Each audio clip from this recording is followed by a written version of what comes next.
Course 8 से unit 3 महान शिक्षा शास्त्री, शिक्षा के महान विचारक जॉन डीवी के शैक्षिक अवदानों के बारे में आज हम आप लोगों को चर्चा करेंगे। सबसे पहले इनके जीवन वृत्ति पर प्रकाश डालूंगा कि जॉन डीवी आधुनिक शिक्षा के समाजवाद के प्रवक्ता के रूप में जाने जाते हैं। इनका जन्म अमेरिका के वेलिंगटन नगर में हुआ था। इनकी जन्म तिथि सन 1859 ईस्वी बताया गया। इनका जन्म एक व्यापारी परिवार में हुआ था। जीवन के प्रारंभिक 20 वर्ष वारमांट के नर्सिंग वातावरण में बीता और यहीं इन्होंने प्रारंभिक और उच्च शिक्षा प्राप्त किए। दर्शन में विशेष रुचि होने के कारण कॉलेज में दर्शन शास्त्र के अत्यंत प्रतिभा संपन्न छात्र माने जाते थे। 1888 ईस्वी में इनकी नियुक्ति मिनेसोटा विश्वविद्यालय में हुई और ये दर्शन शास्त्र के अध्यापक के रूप में अपना विख्यात बनाए, अपना स्थान कायम किए। उसके बाद कई विश्वविद्यालयों में कार्यरत रहे, परंतु शिकागो विश्वविद्यालय में इन्हें दार्शनिक एवं शैक्षिक विचार के रूप में प्रकट हुए और यहीं उन्होंने 1886 ईस्वी में लेबोरेटरी स्कूल नामक विशिष्ट रूप से एक संस्था स्थापित किया जो प्रोग्रेसिव और डीवी स्कूल से प्रसिद्ध हुआ। यहाँ 4 से 14 वर्ष के बालकों को नामकरण होता था। स्कूल का सारा कार्यक्रम क्रियाशीलन पर आधारित था, जहां डीवी ने अपने सिद्धांतों का परीक्षण किया तथा इससे प्रभावित होकर स्वयं रचना बड़े लगन से की, जिनमें द स्कूल ऑफ सोसाइटी और डेमोक्रेसी एंड सोसाइटी नामक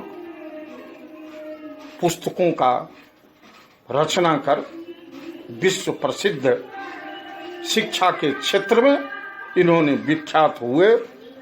सन 1952 ईस्वी में इस महान यशस्वी शिक्षा शास्त्री एक शिक्षक हमारे बीच से उठ गए और इनका देहांत हो गया।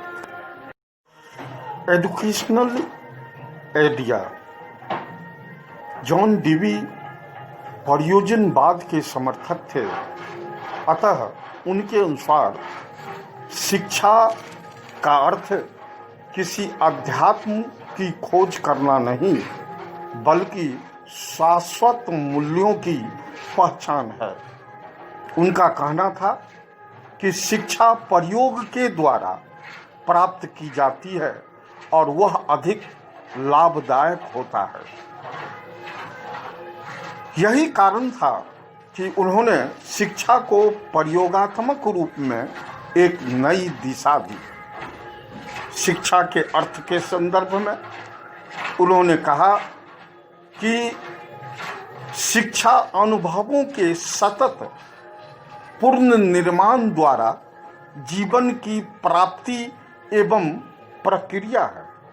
वह व्यक्तियों में उन समस्त क्षमताओं का विकास है जो उनके अपने वातावरण को नियंत्रित करने एवं अपनी संभावनाओं को पूर्ण करने में योग्य बनाती है। शिक्षा के उद्देश्य के बारे में इन्होंने कहा कि प्रयोजनवाद में आस्था रखने वाले डीबी पूर्ण निश्चित उद्देश्यों में विश्वास नहीं करते थे, बल्कि इनका मानना था कि शिक्षा का उद्देश्य तात्कालीन होता है। जहां तक शिक्षा क्रिया के द्वारा संभव है, वहां तक शिक्षा उस साध्य को प्राप्त करती है।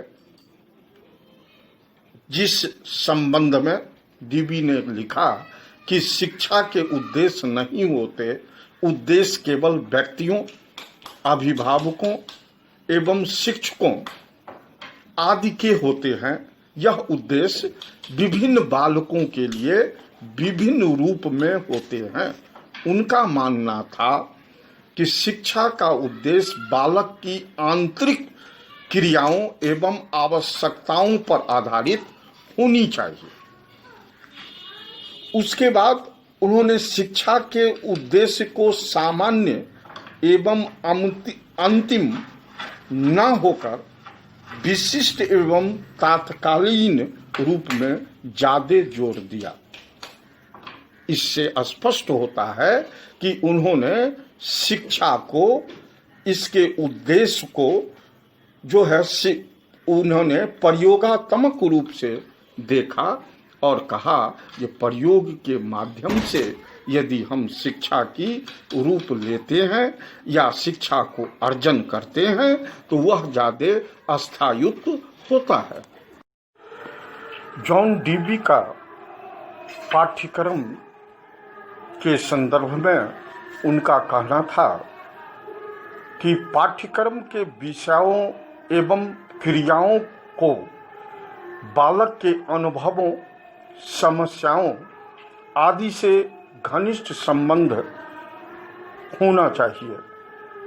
उनके अनुसार पाठ्यक्रम लचीला होना चाहिए और पाठ्यक्रम बनाते समय निम्न बिंदुओं पर विचार होनी चाहिए, जिसमें सर्वप्रथम उन्होंने कहा कि पाठ्यक्रम योग्यताओं, अनुभवों और छात्रों की आवश्यकताओं को अनुसार होनी चाहिए। उसके बाद कहा कि पाठ्यक्रम कठोर ना होकर फेवरेबल होना चाहिए, यानी आकर्षक होना चाहिए, इच्छाओं के अनुसार होना चाहिए। उसके बाद इन्होंने जोर दिया कि पाठ्यक्रम के विकास के लिए विषयों के चयन में बालकों को स्वतंत्रता होनी चाहिए तथा उनकी रुचि को विशेष ध्यान देना चाहिए।